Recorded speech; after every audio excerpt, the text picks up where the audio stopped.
Yes, igitondo ciza, igitondo c'umugisha ku bakunzi b'u Rwanda TV1. Tukuzoza tubafite amahoro y'Imana nabane namwe. Mwakanya tugiye kubagezaho amakuru y'imikino yaranze weekend, aho tuza kwibanda uburyo amakipe ku mugabane w'Uburayi ndetse no hirya no hino muri Aziya, uburyo amakipe akomeje kwitwara mu guhatanira kuja mu gikombe c'isi ca 2026 muri Canada. Twebwe mudukore subscribe, share ndetse na comment kugira ngo u Rwanda TV1 rukomeze kwaguka. Tugusuhuza nk'uko twabibabwiye kare, hari abadukurikira bari muri Canada, muri Algeria, turabizi muri Afurika, abadukurikira bari muri Finland turabizi, hari abadukurikira bari muri Pologne, abo tubabwiye ati amahoro y'Imana nakomeza abane namwe. Nk'uko twabibabwiye rero, kuri wa gatandatu amakipe yarakinye muri UEFA qualification, aho ikipe ya Bulgaria yaje gutsindwa n'ikipe ya Turkiya ibitego 6-0. Espagne nayo iza gutsinda Georgia ibitego 2-0 nayo. Hongria nayo iza gutsinda Almeria ibitego 2-0. Portugal ya Cristiano Ronaldo nayo yaje kwihanangiriza ikipe ya Ireland nayo itsinda igitego 1-0, aho ari amakipe yakomeje kugenda rwose amera neza cyane ku mikino yayo. Aho ikipe ya Portugal ariko n'igitego cyasizwe na Neves nayo ku munota 90 ariho waboneye ikipe ya Portugal nayo akayivana mu menyo ya rubamba hagati y'imikino ya Espagne ndetse hagati y'umukino wa Portugal ndetse na Ireland. Mu itsinda rya E, ikipe ya Norway cyangwa se Norvège yaje gukina n'ikipe ya Israel. Norvège itsinda ikipe ya Israel ibitego 5-0. Australia ikina na Ubutaliyani, Ubutaliyani itsinda Australia ibitego 3-1. Mu itsinda rya K haje gukina ikipe ya Latvia gukina n'ikipe ya Andorra binganya ibitego 2-2. Serbia nayo iza gutsindwa na Albania igitego 1-0. Muri CONCACAF nabo amakipe yakomeye mu itsinda rya mbere, ikipe ya El Salvador nayo yaje gutsindwa n'igitego na Panama igitego 1-0. Bernabeu nayo itsindwa na Trinidad Tobago ibitego 3-0. Kuracoa naje gukina na Jamaica itsindwa ibitego 2-0. Ikipe ya United Arab Emirates yaje gutsinda ibitego 2-1 Oman. Naho byaje gukina Iraq nayo yaje gutsindwa na Indonesia igitego 1. Indonesia yaje gutsindwa igitego 1-0. Ni amakipe yahatanira kuja muri qualification y'igikombe c'isi ca 2026 kizabera mu gihugu ca Canada. Aho ku cyumweru imikino yakomeje, aho Scotland yatsinze ibitego 2-1 Belarus.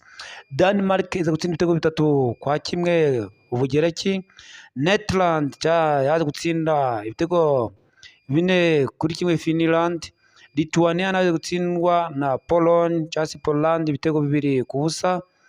Ikipe ya San Marino yaje gutsindwa na Chypre ibitego 4-0.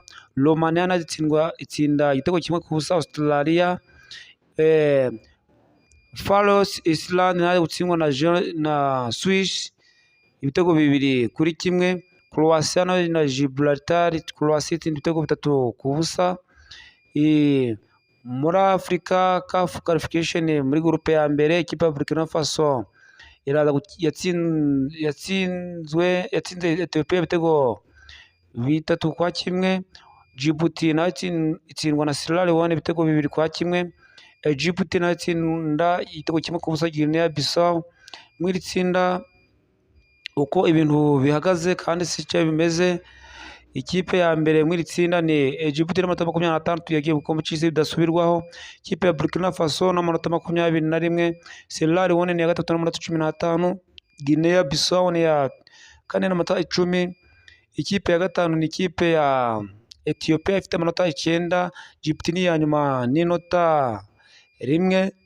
Ahangaha ikipe ya Egypt rwose bidasubirwa ikaba yaragiye mu gikombe c'isi ca Canada kizabera muri Canada 2026. Mu itsinda rya gatanu Zambia yatsinzwe na Niger igitego 1-0. Mw'iri tsinda rya gatanu naho ikipe yakomeje ni ikipe ya Maroc ifite amanota 21. Niger ikagira amanota 15. Tanzania nayo ikagira amanota 10 ni ya gatatu. Zambia ni iya kane ikagira amanota 9. Iya gatanu ni ikipe ya Congo ifite inota rimwe. Aha ngaha ikipe rwose ya Maroc nayo ikaba yize kuzakomeza mu gikombe kizabera muri Canada.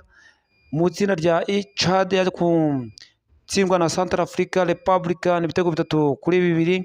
Ikipe ya Ghana nayo iza gutsinda Cameroon igitego 1-0. Mali nayo itsinda ibitego Madagascar ibitego 4-0. Ikipe rwose ya Mali ikaba yarihananye ikipe ya Madagascar cya kirwa kinini muri Afurika, ikaba yarinyagiye ibitego rwose 4-0. Muri itsinda ikipe y'igihugu ya Ghana bidasubirwa nayo ikaba yarakatishije itike ya 2026 muri Canada, aho Ghana ifite amanota 25 akaba ari iya mbere. Madagascar ni iya kabiri n'amanota 19. Mali ni iya gatatu n'amanota 18. Cameroon ni iya kane n'amanota 15. Central Africa Republic ni iya gatanu n'amanota 8. Chad ikaza ku mwanya wa nyuma n'inota rimwe.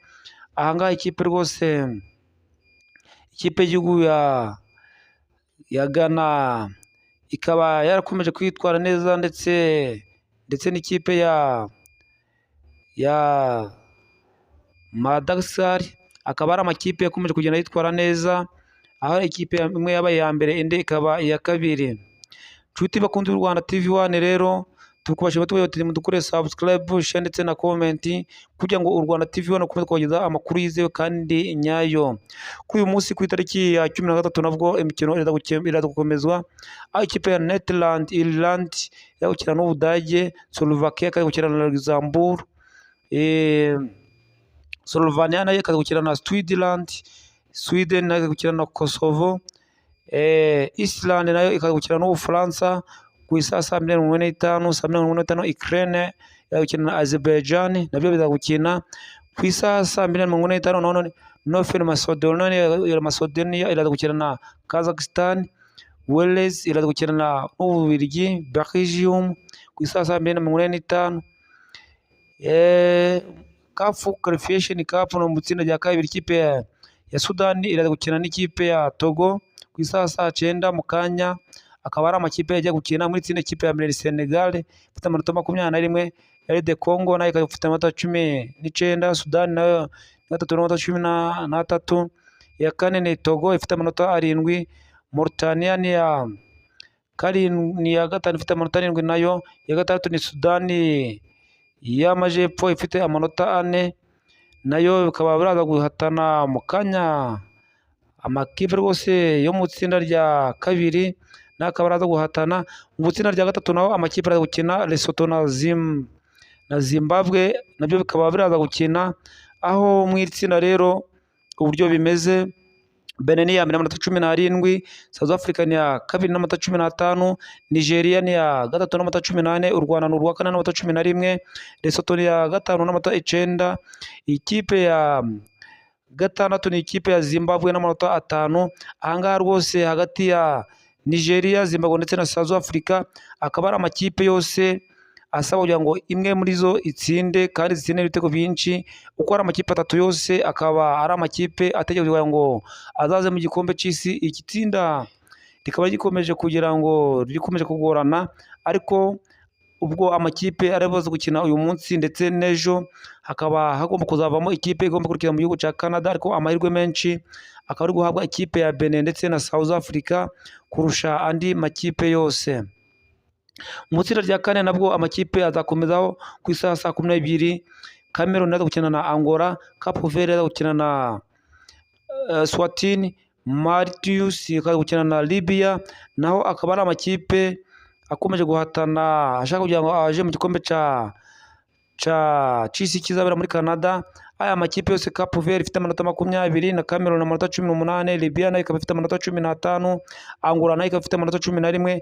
Mauritius nayo ikaba ifite amanota 5 yari ya gatanu. Eswatini nayo ikaba ifite amanota 6.